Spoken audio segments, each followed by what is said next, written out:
Buenos días.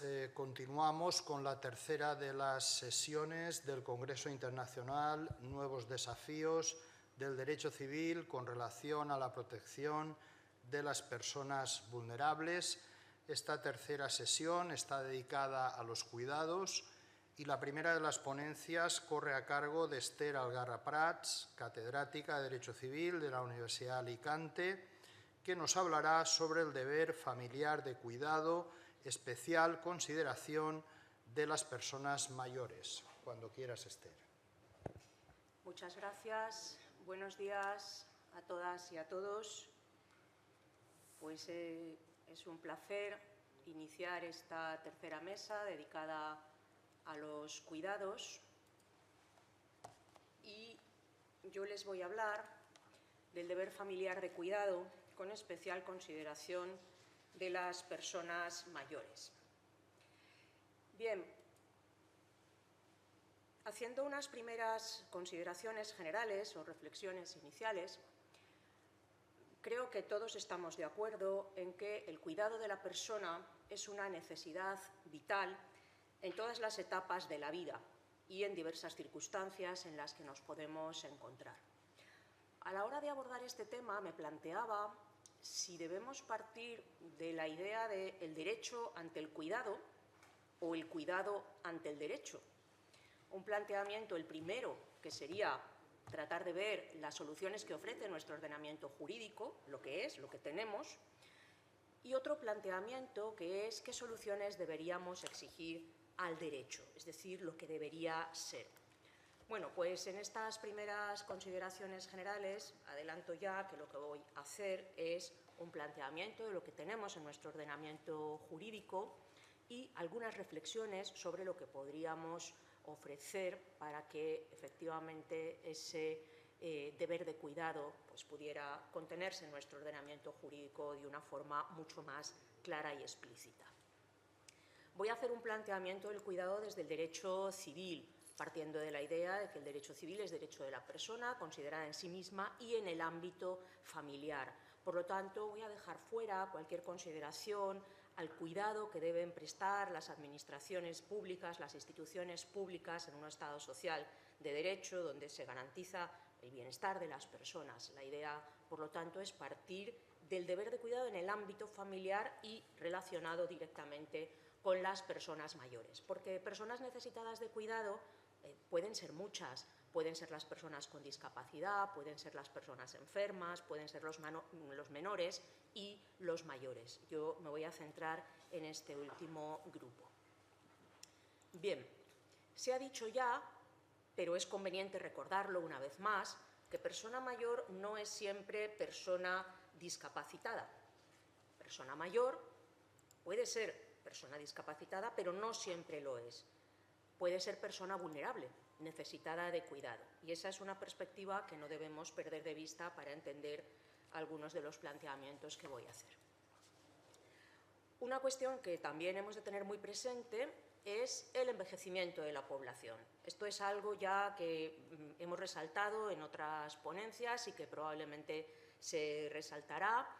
El gran reto demográfico que tienen las sociedades actuales, no solo la española, también en muchos países europeos y casi me atrevería a decir a nivel mundial, es el envejecimiento de la población.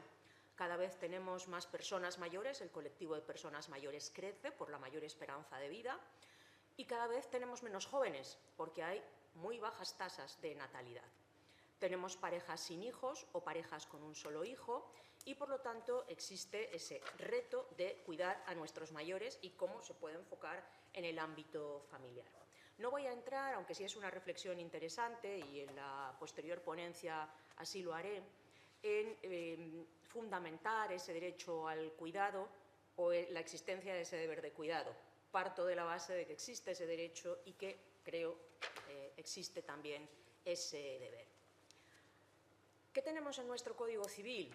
Pues el Código Civil español recoge deberes de los padres, deberes de los hijos, deberes de los cónyuges, pero no regula expresamente ese deber familiar de cuidado de las personas mayores. No tenemos un precepto donde claramente se diga que existe en el ámbito familiar ese deber de cuidado de las personas mayores. Y es curioso, porque ha habido en los últimos tiempos diversas reformas del Código Civil que han incidido en el cuidado de los hijos, que han incidido en el cuidado de las personas con discapacidad y también en el cuidado de los animales.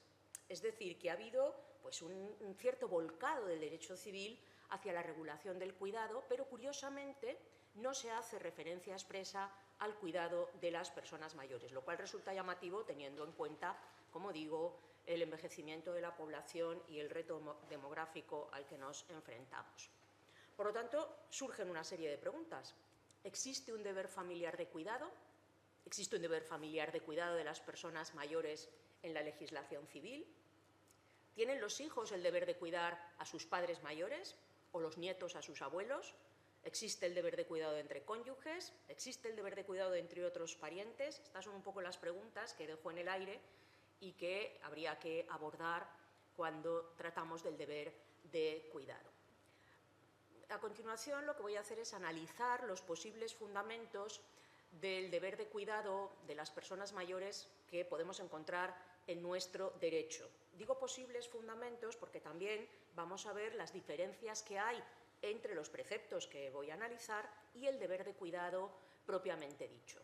Ofreceré unas pinceladas del contenido del deber de cuidado de las personas obligadas y de las posibles consecuencias de su incumplimiento, sin entrar a fondo porque la limitación de tiempo no me lo permite, y luego pues unas reflexiones finales. Bien, posibles fundamentos del deber familiar de cuidado de las personas mayores. Como siempre, acudimos a nuestra Constitución. Y es curioso que la Constitución española solo mencione a las personas mayores, además hablando de ellas como un grupo de la tercera edad, para hacer referencia a que los poderes públicos garantizarán unas pensiones adecuadas. Pero me interesa destacar cuando se señala que, asimismo, y con independencia de las obligaciones familiares, promoverán su bienestar mediante un sistema de servicios sociales que atenderán sus problemas específicos de salud, vivienda, cultura y ocio. Por lo tanto, la Constitución está reconociendo que hay obligaciones familiares respecto a las personas mayores. Recuerdo que dice, sin perjuicio de las obligaciones familiares, por lo tanto, estas existen. Lógicamente, el precepto de la Constitución se incardina dentro de los principios rectores de la política social y económica, por lo tanto, no está en el grueso de los derechos fundamentales, pero sí es un principio rector el promover el bienestar de las personas mayores. Algo tenemos en la Constitución. Lo que pasa es que entiendo que cuando hace referencia a esas obligaciones familiares, teniendo en cuenta cuando se promulga nuestra Constitución, debe estar haciendo referencia a los aspectos fundamentalmente económicos y básicamente a las obligaciones familiares relacionadas con la obligación de alimentos entre parientes. Otro posible fundamento del deber familiar de cuidado de las personas mayores es la Ley 8/2021. Esta ley representa un verdadero avance en el valor del cuidado porque destaca la importancia y el valor que tiene el cuidado en las sociedades democráticas actuales. Lógicamente, la ley, dada su temática, pone en valor el cuidado de las personas con discapacidad y aunque representa un avance, ya hemos dicho que no puede identificarse persona mayor con persona con discapacidad y, por lo tanto, no es una norma expresamente pensada para las personas mayores, es una norma pensada para las personas con discapacidad. Ahora bien, el cuidado no debemos considerarlo como algo que pertenece en exclusiva o que es patrimonio exclusivo de las personas con discapacidad. La legislación civil contempla también el cuidado de los hijos menores, el cuidado de las personas mayores, deberíamos decir de las personas enfermas. No lo hace expresamente, por eso estamos analizando posibles fundamentos, pero está claro que en esta norma podemos ver un avance del valor del cuidado, pero no una norma directamente relacionada con recoger ese deber de cuidado de las personas mayores. Es más, cuando se reformó el artículo 49 de la Constitución en relación con las personas con discapacidad, no se tuvo en cuenta a las personas mayores, ni siquiera se las mencionó. Se hizo especial referencia a mujeres y menores con discapacidad, pero no a las personas mayores. Otro posible fundamento es la obligación de alimentos entre parientes recogida en los artículos 142 y siguientes del Código Civil. Nuestro código recoge un concepto muy amplio de alimentos, Podría incluirse aquí el deber de cuidado, dice el Código, o entiende por alimentos, todo lo que es indispensable para el sustento, habitación, vestido y asistencia médica. En el caso de los hermanos es más limitado, porque los hermanos solo se deben los auxilios necesarios para la vida, pero lo cierto es que hay un amplio elenco de personas obligadas. Son varios los familiares que están obligados o que pueden pedir alimentos. Son los ascendientes, los descendientes, los hermanos y también se recoge al cónyuge. Yo creo que no puede identificarse el deber de cuidado con la obligación de alimentos. Son deberes distintos. Fundamentalmente, la diferencia está en que el deber de alimentos normalmente se traduce en una obligación pecuniaria, en una obligación de contenido económico. Y, por lo tanto, este deber de alimentos, esta obligación de alimentos entre parientes, atiende a una situación de necesidad económica, de falta de recursos. Hay una necesidad económica del alimentista y, además, esta obligación de alimentos entre parientes no está pensando exclusivamente en las personas mayores, está pensando en distintos grupos de familiares que pueden tener una necesidad y en distintos grupos de familiares que pueden estar en condiciones de atender esa necesidad. El deber de cuidado, en cambio, tiene un componente más afectivo y más emocional. No podemos identificarlo sin más con el pago de una pensión. Es cierto que el deber de cuidado atiende una necesidad, pero no necesariamente una necesidad económica. Y cuando hablamos de deber de cuidado estamos pensando especialmente en personas mayores vulnerables, no en cualquier persona, cualquiera que sea su edad, sino más bien en personas mayores vulnerables. Otro posible fundamento, el deber de respeto de los hijos hacia sus padres, artículo 155 del Código Civil. En este artículo se dice que los hijos deben obedecer a sus padres mientras permanezcan bajo su potestad y respetarles siempre y contribuir equitativamente, según sus posibilidades, al levantamiento de las cargas de la familia mientras convivan con ella. La pregunta que nos podemos hacer es, ¿ese deber de respeto que los hijos tienen siempre hacia sus padres podría comprender el deber de cuidado? Bueno, lo primero es destacar que hay un desequilibrio en la regulación de los derechos y deberes de los padres y de los hijos. Si leemos el artículo 154 del Código Civil, pues vemos que son mucho más intensos los deberes que los padres tienen hacia sus hijos menores que los deberes que los hijos tienen hacia sus padres mientras sean más jóvenes o mientras sean mayores. A los hijos se les impone ese deber de respeto siempre, porque el deber de obediencia es solo mientras permanezcan bajo su potestad y, además, muy relativizado en la regulación actual, y el deber de contribuir equitativamente a las cargas familiares lo es mientras haya convivencia, pero si no hay convivencia este deber ya no sería exigible. Luego, si nos fijamos, el artículo 39 de la Constitución se dedica a la protección de la familia y tiene especial consideración hacia los hijos, pero tampoco menciona a las personas mayores dentro de este ámbito familiar. Como he dicho antes, nos podemos plantear si es lo mismo respeto que cuidado. Y bueno, como trabajamos con palabras, pues lo mejor es acudir a las definiciones de la RAE, que dice que el respeto es veneración o acatamiento que se hace de alguien, miramiento, consideración, deferencia, y considera que son antónimos de este término el desprecio, el desacato o la desconsideración. Define el cuidado como la solicitud y atención para hacer bien algo, acción de cuidar, que es asistir, guardar, conservar, siendo sus antónimos descuido, abandono o negligencia. Por lo tanto, podemos entender que el deber de cuidado de los padres mayores está incluido en el deber de respeto que los hijos deben siempre. Podríamos decir, en principio, que parece que sí, pero lo cierto es que no exactamente. ¿Por qué? Primero, porque el deber de respeto se debe siempre, aunque los padres no sean mayores. El deber de respeto lo deben los hijos siempre, en cualquier momento de su vida, sean sus padres más mayores o no tan mayores. El deber de respeto se debe siempre, aunque los padres no necesiten cuidado. El deber de respeto se extiende también a otras relaciones familiares. Se extiende a los hermanos, a los abuelos, a otros parientes y allegados, y es un deber que existe también entre cónyuges, mientras que el deber de cuidado parece que se circunscribe más a las relaciones paterno-filiales, aunque podríamos plantearnos si incumbe también a otros familiares ese deber de cuidado. Y luego, el deber de respeto puede subsistir incluso tras la muerte de los padres por respeto a su memoria. Es decir, el tener esa consideración hacia los padres es algo que no finaliza con la muerte de nuestros progenitores.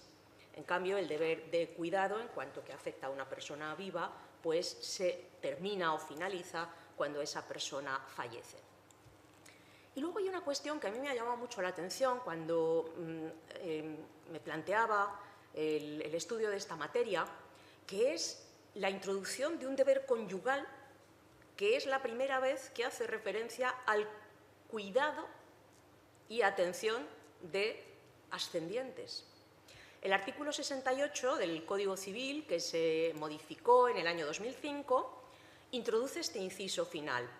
Los cónyuges están obligados a vivir juntos, guardarse fidelidad y socorrerse mutuamente. Y dice, este es el inciso que se introduce, deberán además compartir las responsabilidades domésticas y el cuidado y atención de ascendientes y descendientes y otras personas dependientes a su cargo. Lo que está subrayado es lo que yo quiero destacar, compartir el cuidado y atención de ascendientes.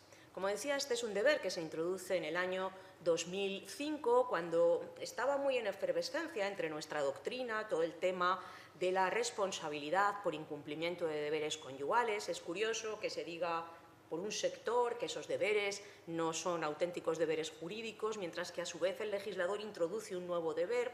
En fin, había un debate muy interesante.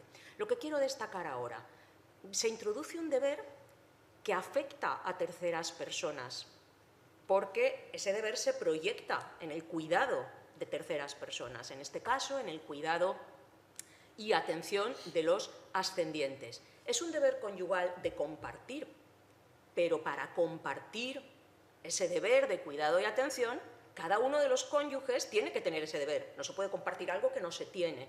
Para compartir, uno tiene el deber, el otro tiene el deber, y ambos, cuando están unidos por una relación matrimonial, comparten ese deber de cuidado y atención de ascendientes. Yo creo que no es tanto un deber derivado del matrimonio, sino de la condición de hijo. Compartimos un deber que cada uno de los dos tenemos y en el matrimonio compartimos esas responsabilidades domésticas y ese cuidado y atención. Pero insisto, porque previamente cada uno tiene el deber, no se puede compartir lo que cada uno no tiene. Y claro, la pregunta que nos hacemos inmediatamente es, ¿solo tienen derecho al cuidado los ascendientes de personas casadas? ¿Están en mejor condición los ascendientes de personas casadas que los ascendientes de alguien que no está unido por una relación matrimonial? Están en mejor condición porque la ley obliga al otro cónyuge a compartir ese deber de cuidado que además no es solo de los ascendientes propios, sino también de los del otro cónyuge, porque la ley está diciendo compartir el cuidado de atención de los ascendientes, los míos y los del otro cónyuge. Por lo tanto, es curioso que la ley no recoja o el código no recoja el deber de cuidar a los ascendientes propios y, sin embargo, sí recoja ese deber de compartir la atención de los ascendientes del otro cónyuge. Lógicamente, por la ubicación de este deber, es un deber exigible al cónyuge, pero es un deber que afecta a terceros. Y, lógicamente, con la disolución del matrimonio, sería ya no exigible al otro compartir ese cuidado y atención, pero el deber que tiene cada hijo no desaparece. La disolución del matrimonio no implica que el deber que tiene el hijo de cuidar a su ascendiente desaparezca porque ya no está casado. Tampoco desaparece el deber que tiene cada progenitor respecto a los descendientes.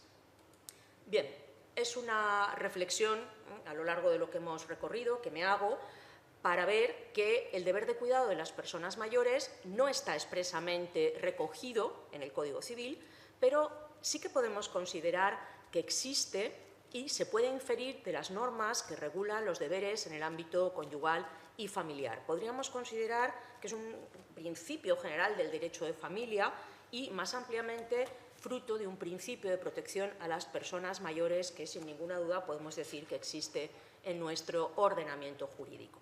Por otra parte, hay deberes familiares que no están expresamente recogidos en el Código, pero existen.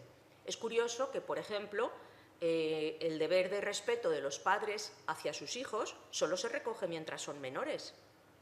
Pero convendrán conmigo en que el deber de respeto de los padres hacia sus hijos también existe cuando son mayores. No podemos dejar de respetarlos porque hayan salido de nuestra potestad.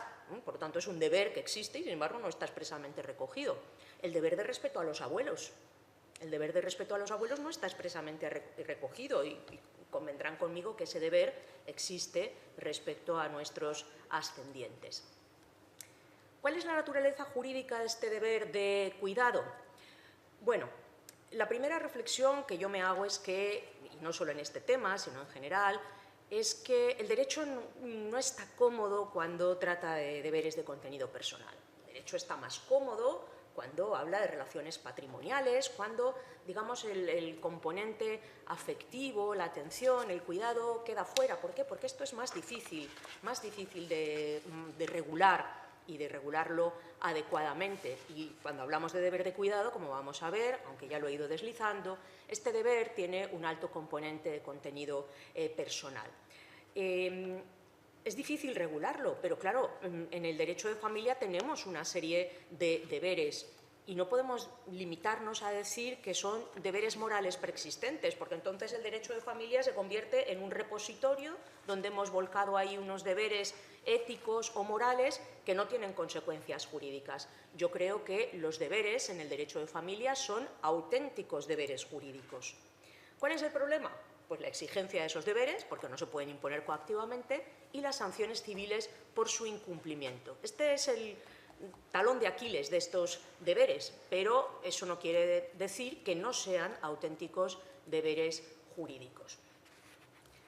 Bien, unas pinceladas rápidas sobre el contenido del deber de cuidado, con todo lo que hemos apuntado hasta el momento, teniendo en cuenta o rescatando esa definición de la RAE, pues el contenido de ese deber de cuidado de las personas mayores lo podemos concretar en una compañía, que no significa convivencia, significa un acompañamiento, un contacto personal, un interesarse por los asuntos del otro, cómo está nuestro padre, nuestra madre mayor, cómo se siente, intentar evitar esa soledad a veces no deseada, tener una cierta empatía con sus posibles dolencias o enfermedades. En definitiva, es un deber que tiene un altísimo componente afectivo y emocional.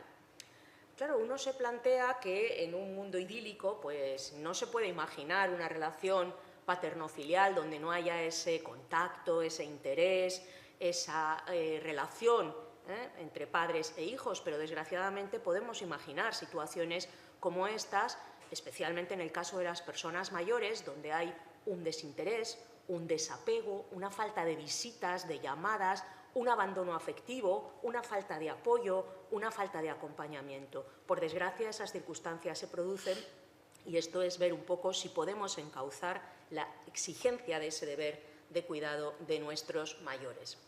Lo que no es deber de cuidado, y esta es alguna idea que el profesor Barceló hemos comentado en alguna ocasión, no es pagar una pensión. O sea, que el hijo pague al padre los gastos económicos que tiene y con eso considere cubierta su conciencia de que atiende al deber de cuidado, no, esto no es el deber de cuidado. Tampoco es ser un hijo enfermero. Cuidar no es curar. No se trata de atender de las dolencias que tenga la persona mayor enferma. Tampoco es amar o querer profundamente. No existe un derecho a ser amado, pero sí existe un derecho a ser cuidado. Y tampoco es convivir con los padres o tenerlos en nuestra casa. Bien, personas obligadas, y voy ya finalizando. Es un círculo más reducido que las personas que están obligadas por la obligación de alimentos entre parientes. Normalmente las personas obligadas al cuidado van a ser el cónyuge y los hijos. Si tenemos en cuenta que el cónyuge puede ser también persona mayor y no poder cuidar, normalmente el deber de cuidado de las personas mayores en el ámbito familiar incumbe especialmente a los hijos. ¿Pueden considerarse obligados los nietos? Pues yo creo que sí. Ahora bien, a falta de hijos o cuando estos no puedan prestar el cuidado. Hay una especie de graduación, primero los hijos, después los nietos. ¿Por qué? Pues entiendo que es posible recabar este deber de cuidado de los nietos porque se contemplan las relaciones abuelos-nietos, los nietos pueden ser mejorados en testamento, se les puede desheredar, se les puede deber alimentos o puede estar uno en situación de reclamárselos y, por lo tanto, también les sería exigible ese deber de cuidado. ¿Y los hermanos podrían considerarse obligados por este deber de cuidado? Creo que también, pero de forma muy excepcional y a falta de hijos o descendientes.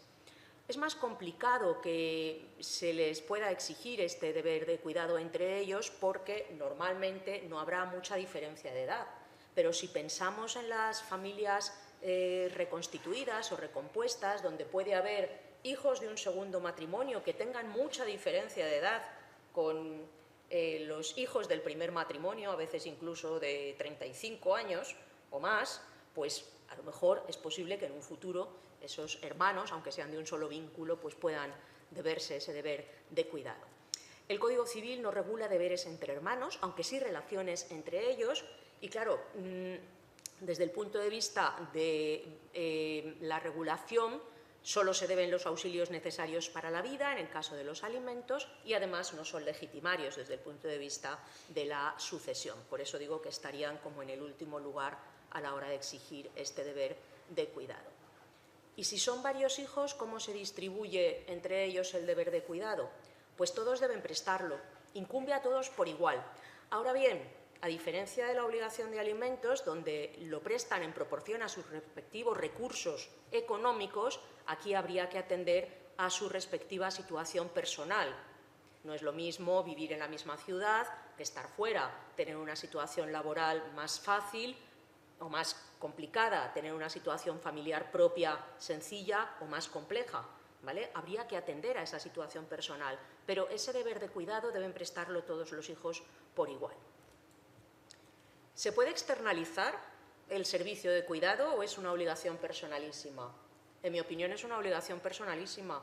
Se puede contratar la atención de determinados servicios a un tercero. Podemos tener aquello que llamamos un cuidador que pueda atender necesidades físicas de la persona, necesidades de salud, pero el afecto, el interés, el contacto personal, una mínima compañía, esa empatía, ese cariño entre familiares, eso no se puede externalizar y no puede prestarlo bajo precio una tercera persona.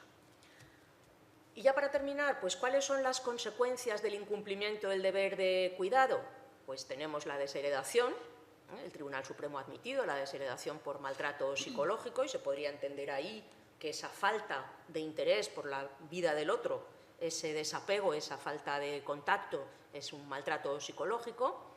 Podríamos hablar de una responsabilidad civil si se dan los requisitos para ello, tanto entre cónyuges como entre padres e hijos, entre cónyuges si no comparten ese deber de cuidado y atención, entre padres e hijos si se genera un daño, incluso de una responsabilidad penal, como ha habido algún caso en la sentencia de 14 de octubre de 2018. Y ya para ir terminando, unas reflexiones finales. ¿Sería conveniente reconocer el derecho al cuidado de las personas mayores y regular el deber de cuidado en el ámbito familiar? Sin ninguna duda, sí, sería conveniente que así fuera. En los últimos tiempos hemos asistido a la proliferación de muchos derechos relacionados con la dignidad de la persona y el libre desarrollo de la personalidad, y no es más necesario aún regular ese derecho al cuidado y ese deber de cuidado de las personas mayores. Pues a mí no me cabe ninguna duda de que sí. Podríamos considerar que de una interpretación del conjunto normativo ese derecho al cuidado y el deber de cuidado existen interpretando esas normas que tenemos conforme a la realidad social actual. Pues sí, pero creo que sería mucho más adecuado positivizar ese principio, recogerlo expresamente y dotarlo de un adecuado contenido y regulación. Las dificultades ya las he dicho, los problemas que tenemos para exigir su efectividad y los problemas que hay para fijar sanciones civiles en el caso de su incumplimiento. Pero sería muy deseable que nuestro legislador recogiera ese deber, le anudase efectos jurídicos específicos y también buscara algunos incentivos para su cumplimiento. sería muy interesante poder incluirlo en una convención de personas mayores, como está recogido en la Convención Interamericana sobre Protección de los Derechos Humanos de las Personas Mayores. Sería muy interesante incluirlo en la Constitución y, desde luego, incluirlo en el Código Civil. De todas maneras, esta es una materia que está en construcción y, por lo tanto, lo que les he comentado no son más que reflexiones para intentar construir este tema. Muchas gracias por su atención. Pues muchísimas gracias, Esther, por la magnífica ponencia donde has tratado muchas cuestiones. Es cierto que estamos ante una laguna de protección, falta regular el deber de cuidado en el Código Civil y has tratado el tema de una manera muy completa. Las consideraciones generales, los posibles fundamentos del deber de cuidado, también el tema de la naturaleza jurídica, el tema del contenido, el tema de los sujetos obligados y, sobre todo, poner de manifiesto la diferencia con el tema de los alimentos, porque muchas veces se tiende a considerar que la cuestión está resuelta por vía de los alimentos y son dos cosas distintas, el deber de cuidado y el deber de los alimentos. Y luego hay también ahí una cuestión que es la posible vinculación que puede tener este tema con la vertiente sucesoria, con los problemas que está planteando, por ejemplo, el tema de la desheredación, donde muchas veces lo que sale a relucir pues es una infracción del deber de cuidado de los padres mayores.